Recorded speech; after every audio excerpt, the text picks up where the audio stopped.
Hey guys, welcome to the Beyond Sunday podcast, where we desire to take the conversation beyond Sunday. I'm joined by my friend Shreya. How are you? Good.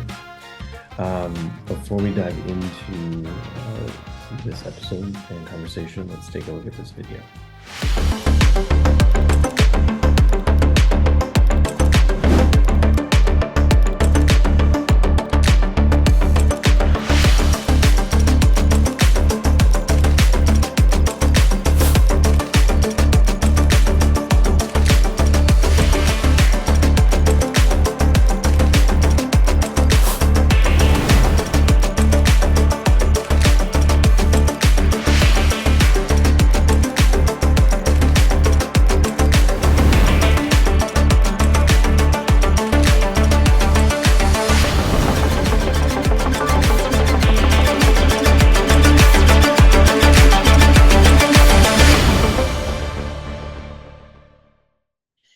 All right, Shreya, as we dive into the conversation, I would say tell us the big idea in scriptures, but actually this Sunday is different for both of us.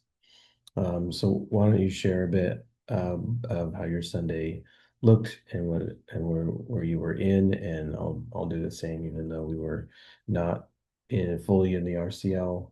Um, and this Sunday looked different. Yeah.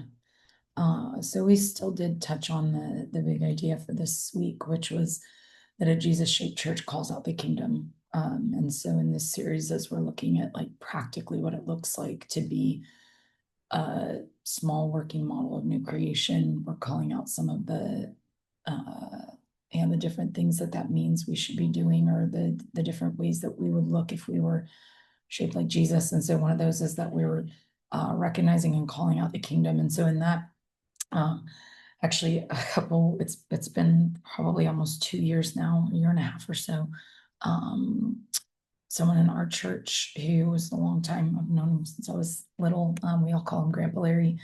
But his wife had passed away about a year and a half, maybe 2 years ago. And through that, he was recounting some of his story, and he said, he made a comment that looking back at his life, he's in his 90s now, and looking back at his life, he can see, he didn't recognize it throughout, but he can see God in every part of his story. And when he said that, I was like, man, I think that you need to share your story, because those of us who are younger, sometimes it's hard to see that, or you're in the busyness of life, we're not looking for, we're calling out the places that God is, but he has he's got hindsight, right? And so he can look back and see that. And so I just told him, as he shared that, like, hey, I'd love for you to share your story, because it encourages us, it helps us see where God was in your story, but also helps us maybe look for him in our own stories now and not wait. And so he said yes, and it's taken almost 2 years for him to be ready. And so when he finally was like, hey, I think I'm ready, and we had worked through a bunch of his story, I was like, this is a good spot for that to sit, because this is what it is to call out the kingdom. Sometimes it's in big ways, and we can call out the big places that we see the kingdom break through, but sometimes it's in small ways, just in in a story. And much of his story that he told was some of the smaller things. That are big. Yeah. And where you notice, well, even in those spots, Right. God's hand is there. Yeah. That's good. We got to be at the park. We got to join in with another church in our area, and this is our second year in a row being able to do that. It follows with a picnic lunch, a barbecue lunch, and then baptism at the river, which is like some all just the good stuff of gathering together. So when we talk about being a working model of new creation, uh, get to see that in action, and the church coming together, not just one church, but a couple churches and church families coming together to worship God, um, sing praises, read his word, and be encouraged by hearing testimonies of those who are being baptized, as well as breaking bread, Yeah. sharing a meal together around the table, and just kind of in the park setting what was taking place, around the area, and conversations that were going on. People who, attend and are a part of different church families, but like, oh, hey, good to see you out here. Mhm. Then just in regular, daily life, see them, and then here on this particular Sunday, get to be together to worship God. So very much in a way, it was like we're practically living out what we've been Yeah. talking about, of being a Jesus-shaped church, that um, in those spaces we're calling out kingdom. Like we're in a park, and it's like if anybody maybe is around here who we're hungry, we're gonna have plenty of food, Mhm. and we can feed them, or they're gonna hear a gospel message about Jesus's life, death, and resurrection, and salvation can be found in him, and then also, again, the partaking in witnessing and celebrating the baptisms, people giving their lives to Jesus, publicly declaring that Mhm. they will live for Jesus. So, in all those ways, we got to Mhm. to see this lived out, walked out on this Sunday, and it's one of the ones I look forward to every year, because we come off of the heels of Summer Sports Jam, which is, it's Monday through Friday, a lot going on every day. They're late into the evening, and sometimes those days can get long. And to come off of that on a Sunday where um, it was one of the first Sundays I can even go. We went as a whole family together. Mhm. Like typically, I'll go early, you'll get stuff set up and ready, and then Lori and the boys will come later, right? And so this one was like, I just need to get there, about 20 minutes early, 30 minutes early, and just be around. But um, yeah, other people are getting things set up like the barbecue and the. It's very simple. It's a simple Sunday, and really shows me even like all that we put into a Sunday, like it can just be the God's family gathering together and that invitation being open. But we were in Hebrews 10. One of the things that struck me in Hebrews 10, in this portion, was 19 to 25. Um, uh, it says, and uh, let us take thought of how to spur one another on to love and good works, not abandoning our own meetings as some are in the habit of doing, but encouraging each other, and even more so because you see the day drawing near. Um, uh, in this passage, the not abandoning your own meetings as some have a habit of doing, but encouraging each other, right, and to follow Jesus, and love and good works. This one struck me like way back, I don't know, way back in COVID years, and it was like, no, we can't gather, we won't gather. Like it became a habit not to gather together. It became easy to be like, I got something else going on.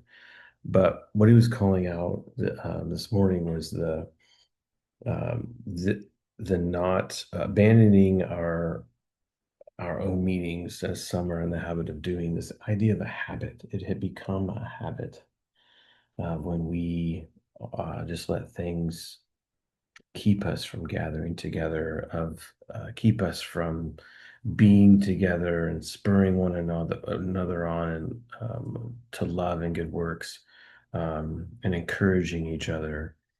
That there is a there's a part of that, of this, the making it a habit. We've been calling out, how do we have habits and practices and rhythms in which are life-giving, that create a space in which we go deeper in our relationship with God. Here in this one, this that can be the opposite, or their habits and things that draw me away from God, draw me away from being together with God's people. First, for encouragement, and to be um, encouraged to continue to love and care for those around me. That, yeah, in my own life there can be habits or excuses that become something that I let keep me from the very things that, the writer of Hebrews calling out here, like, don't let this become a habit. Mhm. And we got to live out today what it is to have a rhythm that is life-giving, and life-giving for me and maybe many who were there, life-giving to just be together out at the park worshiping God, bringing a couple churches together, and baptism, all the rest. Yeah, it's good. Well, it was also cool. I guess as we're calling out even just kingdom stuff, and it was cool that because one of the people that got baptized was one of the youth kids, Mhm. and there's some significant relationship. And so we actually had youth after church. And we were at a park also with the teenagers, but paused in the middle of the games that we were playing so that we could FaceTime and watch because that was something that had been asked, like, we want to be there but we can't this day, and so this is a way that we can celebrate you. And so even just to, like, even virtually be able to support and just celebrate. And afterwards we talked a little bit to her and to the other teenagers, and then she was texting with me and just thanks for being part of that. And um again, like, if we're calling out kingdom, that's like, it doesn't make sense that there's teenagers an hour and a half away that care enough about each other, that they want that to be a thing, that they want that to exist. The only way that makes sense is in the kingdom. And so even in that way, it's like, yeah, that's more of what this is, and we can call that out. Yeah. Yeah, and it's important in these moments to call out God's kingdom breaking in, where there are significant moments. I mean, we call out Kairos, and every time we have an episode, we call out, well, what's the Kairos? What's God saying, and how are you going to respond? There are other call outs Mhm. beyond just the Kairos of God getting our attention, but call outs of I see God's kingdom breaking in. It may not be necessarily a Kairos where he's getting my attention to a shift or adjust, but like be storytellers of the kingdom. Yeah, well, that's where we started this morning. So Psalm 105, but also we were in like Psalm 145 and 78 and Deuteronomy 4, and all these places got this is this reminder, like, tell of what you've seen, tell of Yep. what I've done, and tell your children and your children's children and the other generations. Let them not forget. And in that way, it's not necessarily a Kairos, although that can Sure. certainly come in with that. But it's like, I don't ever want you to forget who I am.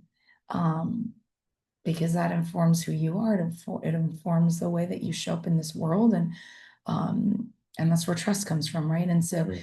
in all of those ways, like, um, we all have our stories, and I guess that's what we saw today. So, Grandpa Larry gets to share his story, a new chapter in stories for those who get baptized. Um, when we call it out, share our story, invite others in, whatever, we all get to be part of that story and what God's writing in those places. And that's all kingdom. Mm. And so, in those ways, our services look different today, our gatherings look different, but um, it looks like kingdom breaking in, and the sharing of, like, the pausing long enough to call that out. Like, yeah, we are gonna stop and we're gonna tell this story, or we are gonna stop and we're gonna watch and be part of this story. Um, Well, also, uh, calling out of God's kingdom breaking in highlights that He is calling out to us, active and working. He's at right. work at reconciling and redeeming the world back to Himself. And um, when we have eyes to see that, it encourages others around us. And this was called out in today for us in Hebrews 10 of just the encouragement of when we are telling the story of God's kingdom come and His will be done. And this part in Hebrews 10, and let us hold unwaveringly to the hope that we confess, for the one who made the promise is trustworthy. Right, just this steadiness, consistent. Let us hold unwavering to the hope that we have, that we confess. Um, and for me, that's more of God's kingdom. Mhm. Like if there's anything to have hope in, it'd be God's kingdom, and that He's coming again. And that's the last part of this in Hebrews 10 is you see the day drawing near, and again the Jesus coming back. So like, will you hold on and to this confession of hope and who Jesus is and who we are because of Him? And that was even the call out of like, we're going to proclaim the gospel message today, and um, and we've got speakers out here in the park, and the sound's going to travel far beyond the rows that are sitting here, and we're going to proclaim the gospel message with the idea that our lives, and then even those who are baptized, our lives are proclaiming the gospel message. Yeah. Which sounds like reflecting the glory of God, filling the earth, which we're designed to do. Yeah. So that's the small working model, right? Yeah, small working model of new creation, of which those of us who have said yes to Jesus, who've been redeemed and can be a small working model of new creation. Yeah.